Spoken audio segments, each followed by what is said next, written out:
Madam Speaker, Mrs. Shanti Hanoomanjee, Prime Minister Shri Aneerood Jugnauth ji, Leader of the Opposition Paul Berenger, members of the Assembly, greetings on the Independent Day of Mauritius.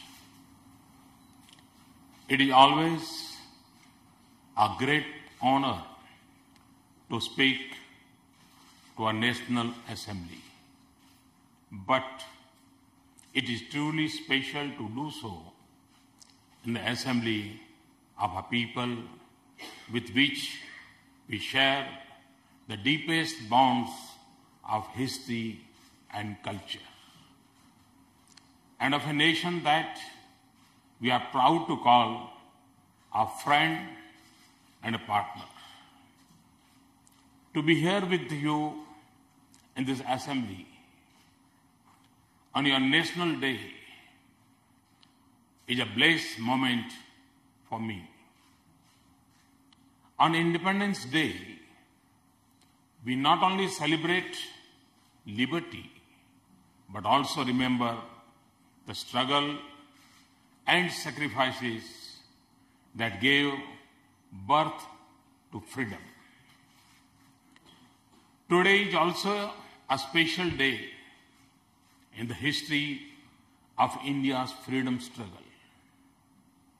On this day, in 1930, Mahatma Gandhi began his Dandi March, and India took a great step forward to independence.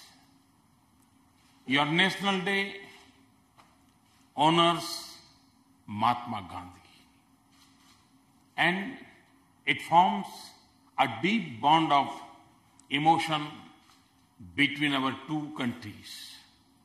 Today, I also pay homage to Sir Shri Ramgulam for leading Mauritius to freedom and for his vision and leadership in building our partnership.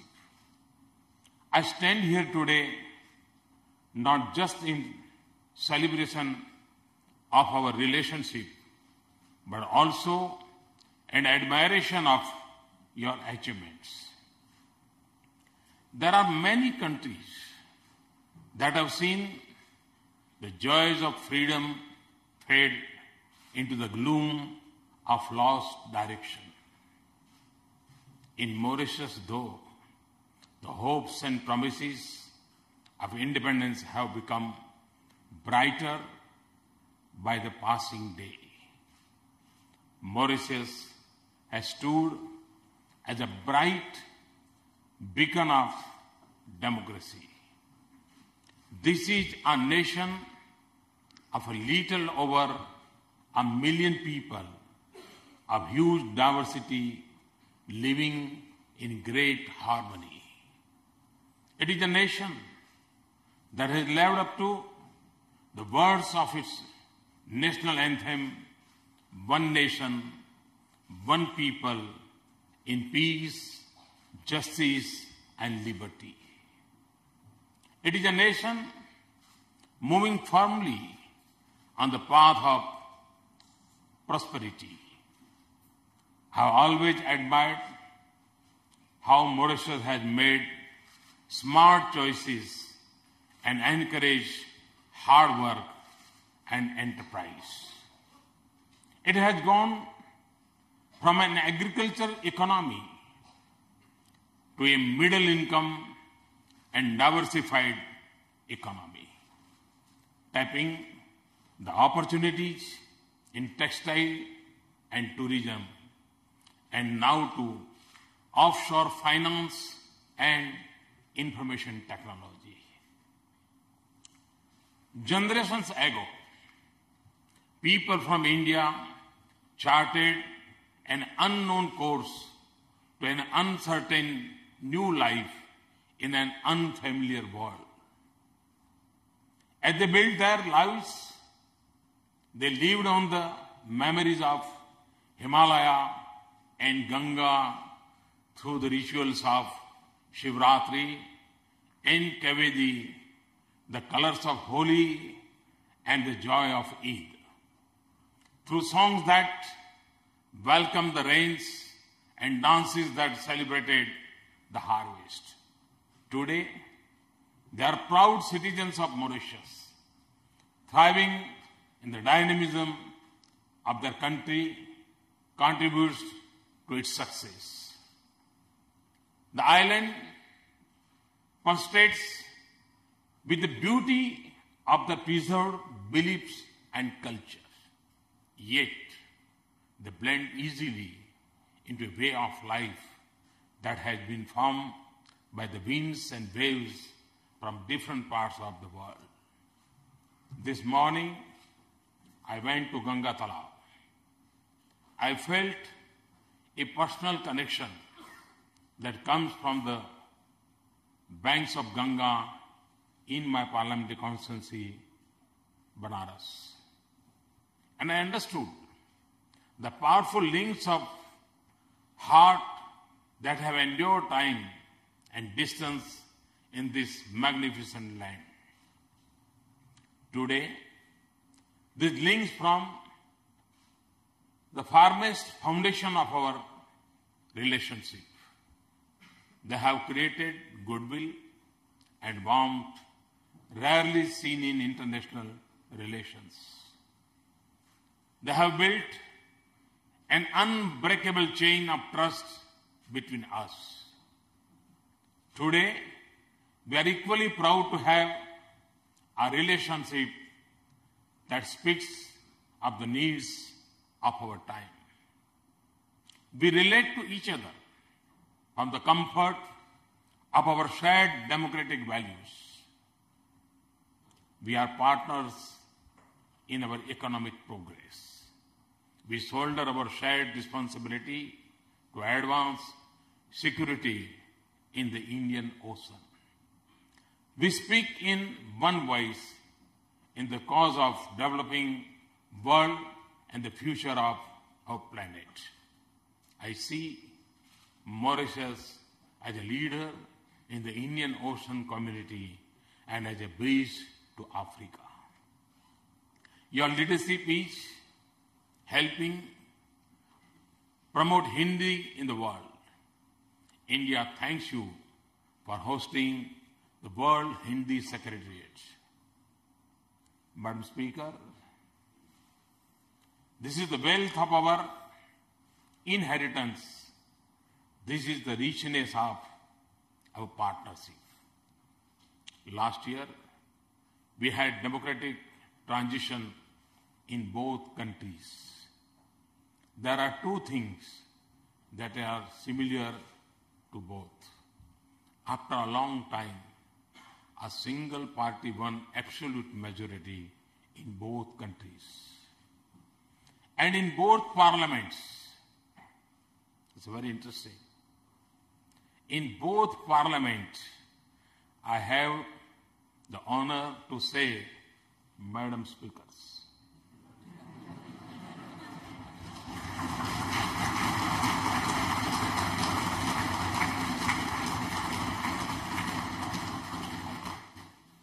We know that democratic changes make no difference to the strength of our relationship.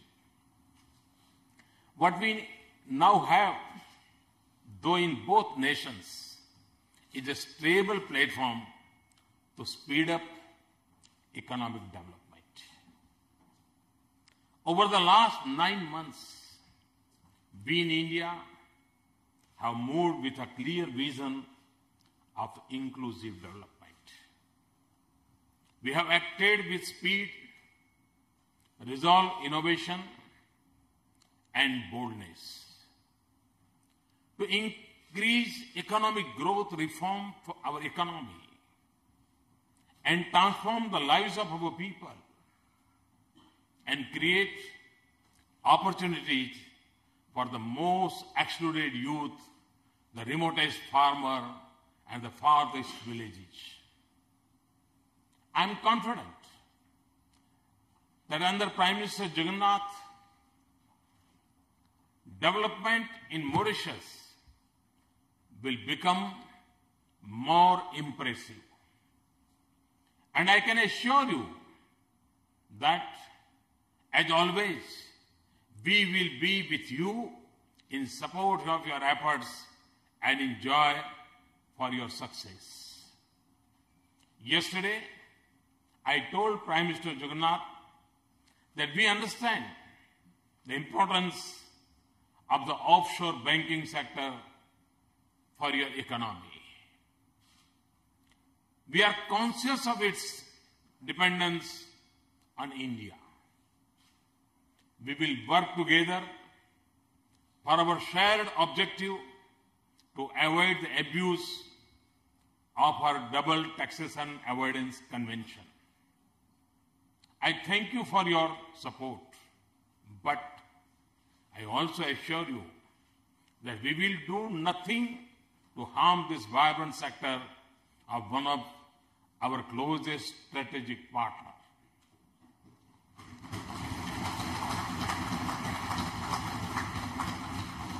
It has been a great privilege to be a development partner for Mauritius. We will always be ready to do more in accordance with your wishes. Yesterday, we announced a new line of credit of $500 million for the development of civilian projects in Mauritius. Prime Minister Vajpayee had supported the construction of the first cyber city in Mauritius in 2003. That became a symbol of our thriving economic partnership. I am pleased to announce our support for a second cyber city in Mauritius.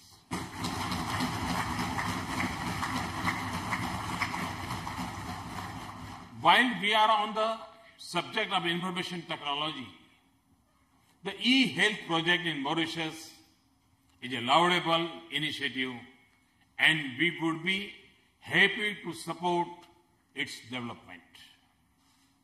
We are honored to be Mauritius' partner for meeting its petroleum requirements.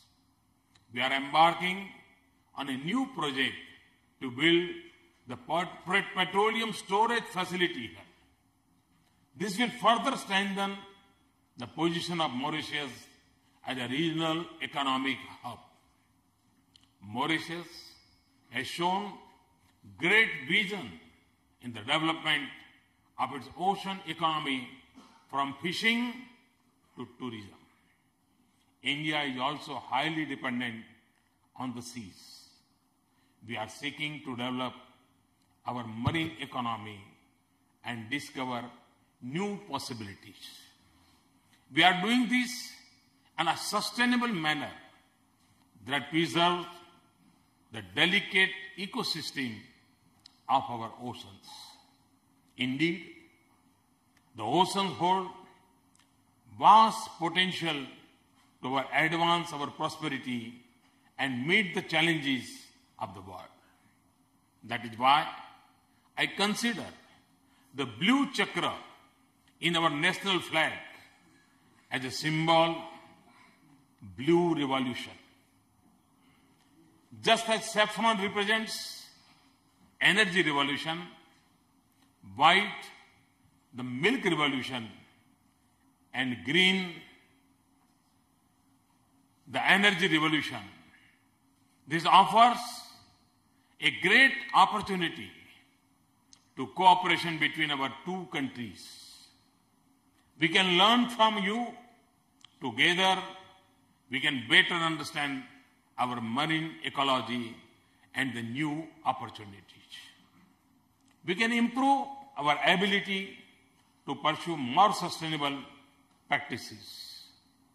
Our partnership must also cover the challenges of climate change. For India, it is a mission that we are pursuing on an entirely new scale and with a new sense of urgency. We have set an ambitious target of 100 gigawatts of solar energy and 60 gigawatts of wind energy by 2022. We will seek to dramatically increase our energy efficiency, which is the cleanest form of energy. This is a choice that is driven by commitment to the future, but also by principles.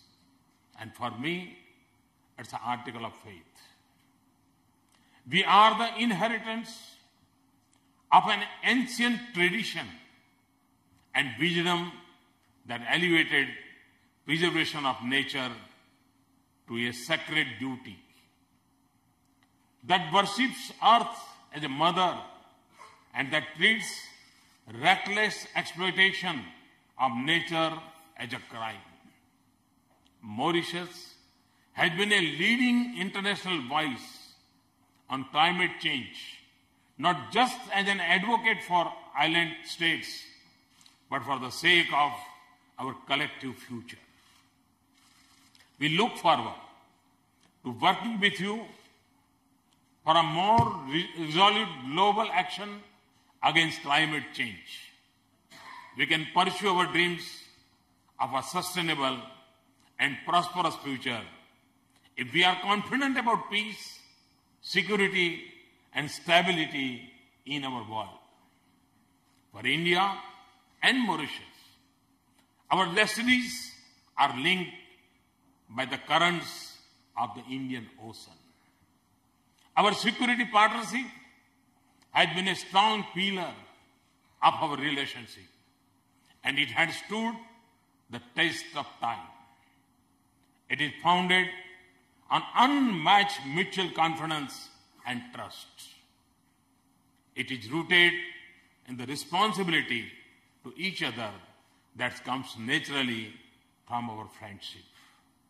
It stems from our shared commitment to peace and prosperity in the Indian Ocean region, as Mauritius seeks to make island and water safer, as you seek secure your vast exclusive economic zone.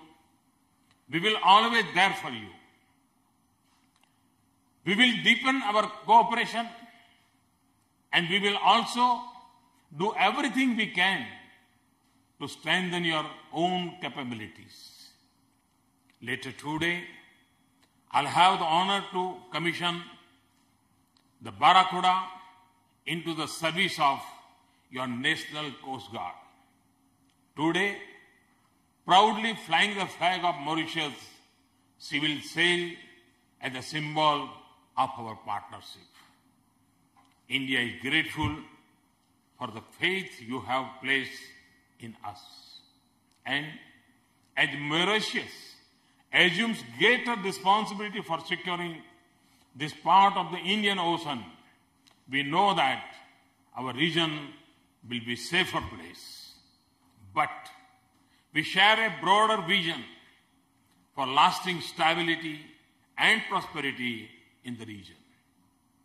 We believe that all nations in our region should come together to shoulder our shared responsibility. We seek a comprehensive partnership of a closer security, economic, cultural, scientific, and people-to-people ties in our region. That is why we are grateful that Mauritius hosts the Indian Ocean Rim Association. Your leadership will remain important to realize our vision. Your steadfast support in global institutions gives us more strength to speak on our common interests. Now, as the United Nations reaches its 17th year at a time of great turmoil, we seek your support to reform this institution to make it more relevant to the need of our age. I want to thank Mauritius for the strong support for United Nations resolution declaring June 21st as the International Day of Yoga. This resolution was passed by a record co-sponsorship in a record time frame. This is a tribute to our shared heritage. I know you will celebrate it with fervor in Mauritius. Madam Speaker, in the life of a nation, as in the life of an individual, there is nothing more precious and satisfying than a true friend and a well-wisher.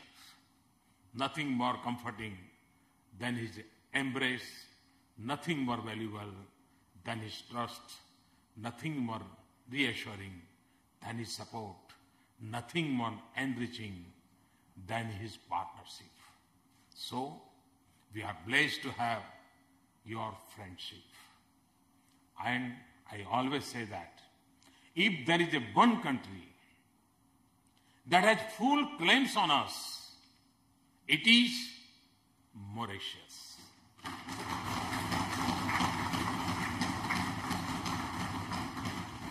It's a relationship of our hearts and sentiments.